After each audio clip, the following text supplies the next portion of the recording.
Du Saint-Pape Jean-Paul II, la splendeur de la vérité. Lettre encyclique Veritatis Splendor du 6 août 1993. Vénérés frères dans l'épiscopat, salut et bénédiction apostolique. La splendeur de la vérité se reflète dans toutes les œuvres du Créateur et d'une manière particulière dans l'homme créé à l'image et à la ressemblance de Dieu. La vérité éclaire l'intelligence et donne sa forme à la liberté de l'homme, qui, de cette façon, est amené à connaître et à aimer le Seigneur.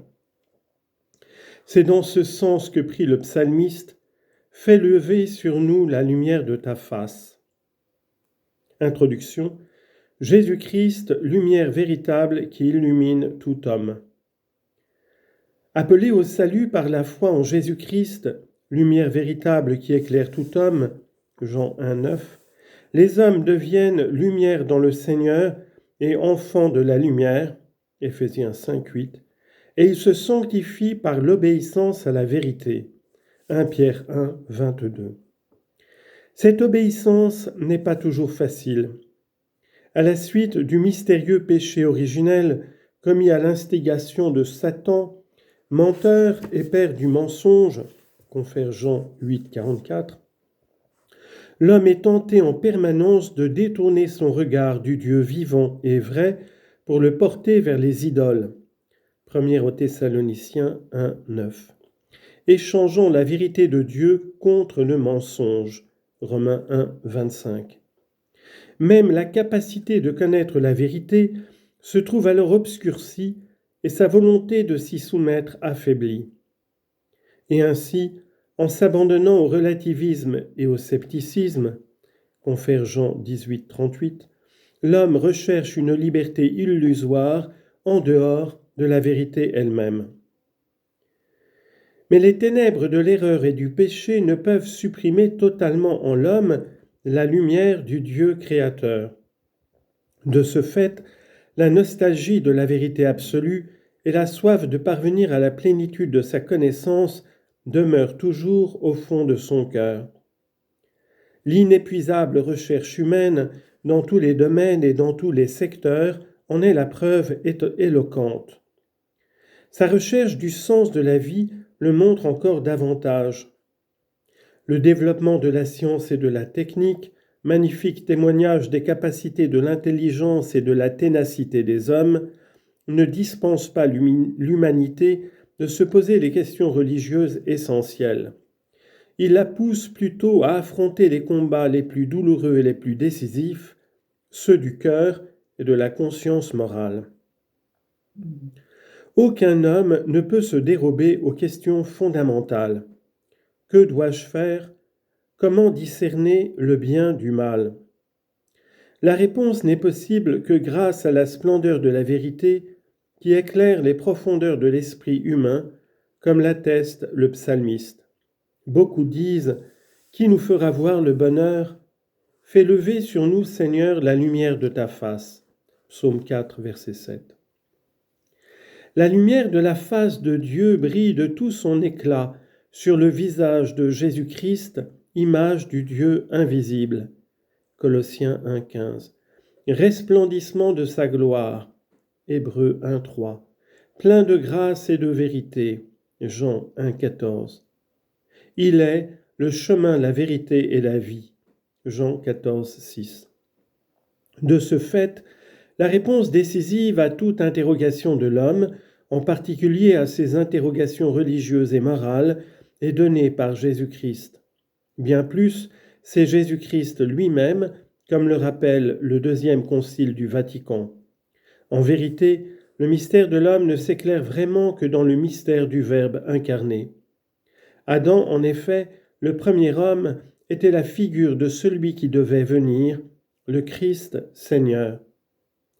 Nouvel Adam, le Christ, dans la révélation même du mystère du Père et de son amour, manifeste pleinement l'homme à lui-même et lui découvre la sublimité de sa vocation. Le Christ, la lumière des nations, éclaire le visage de son Église qu'il envoie dans le monde entier pour annoncer l'Évangile à toute créature. Marc 16, 15. Ainsi le peuple de Dieu, au milieu des nations, l'Église, attentive aux nouveaux défis de l'histoire et aux efforts que les hommes accomplissent dans la recherche du sens de la vie, propose à tous la réponse qui vient de la vérité de Jésus-Christ et de son évangile. L'Église a toujours la vive conscience de son devoir, à tout moment, de scruter les signes des temps et de les interpréter à la lumière de l'Évangile, de telle sorte qu'elle puisse répondre, d'une manière adaptée à chaque génération, aux questions éternelles des hommes sur le sens de la vie présente et future et sur leurs relations réciproques. Les pasteurs de l'Église, en communion avec le successeur de Pierre, sont proches des fidèles dans cet effort. Ils les accompagnent et les guident par leur magistère, trouvant des expressions toujours nouvelles de l'amour et de la miséricorde pour se tourner non seulement vers les croyants, mais vers tous les hommes de bonne volonté. Le Concile Vatican II demeure un témoignage extraordinaire de cette attitude de l'Église qui, experte en humanité, se met au service de tout homme et du monde entier. L'Église sait que la question morale rejoint en profondeur tout homme, implique tous les hommes, même ceux qui ne connaissent ni le Christ et son évangile, ni même Dieu. Elle sait précisément sur le chemin de la vie, elle sait que, précisément, sur le chemin de la vie morale, la voie du salut est ouverte à tous, comme l'a clairement rappelé le Concile Vatican II. Citation, « Ceux qui, sans qu'il y ait de leur faute, ignorent l'évangile du Christ et son Église, mais cherchent pourtant Dieu d'un cœur sincère et s'efforcent sous l'influence de sa grâce d'agir de façon à accomplir sa volonté telle que leur conscience la leur révèle et la leur dicte, ceux-là peuvent arriver au salut éternel. » Et il ajoute, « À ceux-là même qui sans faute de leur part ne sont pas encore parvenus à une connaissance expresse de Dieu, mais travaillent, non sans la grâce divine, à avoir une vie droite, la divine providence ne refuse pas les secours nécessaires à leur salut.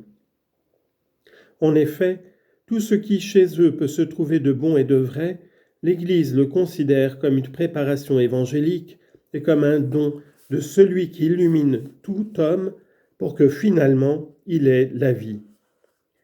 Extrait de la Constitution dogmatique Lumen Gentium numéro 16. L'objet de la présente encyclique. Depuis toujours, mais particulièrement au cours des 2 derniers siècles, les souverains pontifes, personnellement ou avec le collège épiscopal, ont développé et proposé un enseignement moral sur les multiples aspects différents de la vie humaine. Au nom du Christ et avec son autorité, ils ont exhorté, dénoncé et expliqué. Fidèles à leur mission dans les combats en faveur de l'homme, ils ont conforté, soutenu et consolé, avec la certitude de l'assistance de l'Esprit de vérité, ils ont contribué à une meilleure intelligence des exigences morales dans le domaine de la sexualité humaine, de la famille, de la vie sociale, économique et politique. Dans la tradition de l'Église et dans l'histoire de l'humanité, le renseignement constitue un approfondissement incessant de la connaissance morale. Aujourd'hui, cependant, il paraît nécessaire de relire l'ensemble de l'enseignement moral de l'Église dans le but précis de rappeler quelques vérités fondamentales de la doctrine catholique qui risquent d'être déformées ou rejetées dans le contexte actuel. En effet, une nouvelle situation est apparue dans la communauté chrétienne elle-même, qui a connu la diffusion de nombreux doutes et de nombreuses objections d'ordre humain et psychologique, social et culturel, religieux et même proprement théologique, au sujet des enseignements moraux de l'Église. Il ne s'agit plus d'opposition limitée et occasionnelle, mais d'une mise en discussion globale et systématique du patrimoine moral fondé sur des conceptions anthropologiques et éthiques déterminées.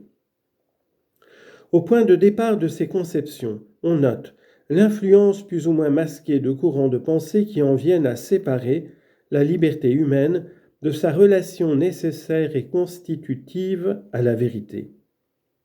Ainsi, on repousse la doctrine traditionnelle de la loi naturelle, de l'universalité et de la validité permanente de ses préceptes. Certains enseignements moraux de l'Église sont simplement déclarés inacceptables.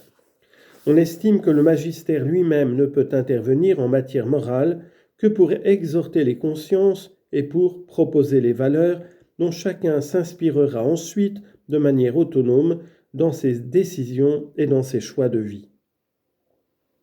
Il faut noter en particulier la discordance entre la réponse traditionnelle de l'Église et certaines positions théologiques répandues même dans les séminaires et les facultés de théologie sur des questions de première importance pour l'Église et pour la vie de la foi des chrétiens, ainsi que pour la convivialité humaine. On s'interroge notamment: les commandements de Dieu qui sont inscrits dans le cœur de l'homme et qui appartiennent à l'Alliance ont-ils réellement la capacité d'éclairer les choix quotidiens de chaque personne et des sociétés entières? Est-il possible d'obéir à Dieu et donc d'aimer Dieu et son prochain sans respecter ses commandements dans toutes les situations? L'opinion qui met en doute le lien intrinsèque et indissoluble unissant entre elles la foi et la morale est répandue elle aussi, comme si l'appartenance à l'Église et son unité interne devait être décidée uniquement par rapport à la foi, tandis qu'il serait possible de tolérer en matière morale une pluralité d'opinions et de comportements laissés au jugement de la conscience subjective individuelle ou dépendant de la diversité des contextes sociaux et culturels. Dans un tel contexte toujours actuel, la décision a mûri en moi d'écrire, comme je l'annonçais déjà dans la lettre apostolique Spiritus Domini, publiée le 1er août 1987, à l'occasion du 2e centenaire de la mort de saint Alphonse de Liguori, une encyclique destinée à traiter plus profondément et plus amplement les questions concernant les fondements mêmes de la théologie morale, fondements qui sont attaqués par certains courants contemporains. Je m'adresse à vous, vénérés frères dans l'épiscopat, qui partagez avec moi la responsabilité de garder la saine doctrine, 2 Timothée 4, 3, dans l'intention de préciser certains aspects doctrinaux qui paraissent déterminants pour faire face à ce qui est sans aucun doute une véritable crise, tant les difficultés entraînées sont graves pour la vie morale des fidèles, pour la communion dans l'Église et aussi pour une vie sociale juste et solidaire. Si cette encyclique attendue depuis longtemps n'est publiée que maintenant, c'est notamment parce qu'il est apparu opportun de la faire précéder du catéchisme de l'Église catholique, qui contient un exposé complet et systématique de la doctrine morale chrétienne. Le catéchisme présente la vie morale des croyants dans ses fondements et dans les multiples aspects de son contenu comme une vie de fils de Dieu. En reconnaissant dans la foi leur dignité nouvelle, les chrétiens sont appelés à mener désormais une vie digne de l'Évangile. Philippiens 1, 27. Par les sacrements et la prière, ils reçoivent la grâce du Christ et les dons de son Esprit qui les en rendent capables. En renvoyant donc au catéchisme comme texte de référence sûr et authentique pour l'enseignement de la doctrine catholique, l'encyclique se limitera à développer quelques questions fondamentales de l'enseignement moral de l'Église, en pratiquant un nécessaire discernement sur des problèmes controversés entre les spécialistes de l'éthique et de la théologie morale. C'est là l'objet précis de la présente encyclique qui entend exposer sur les problèmes en discussion les raisons d'un enseignement moral enraciné dans l'Écriture sainte et dans la tradition apostolique vivante, en mettant simultanément en lumière les présupposés et les conséquences des contestations dont cet enseignement a été l'objet.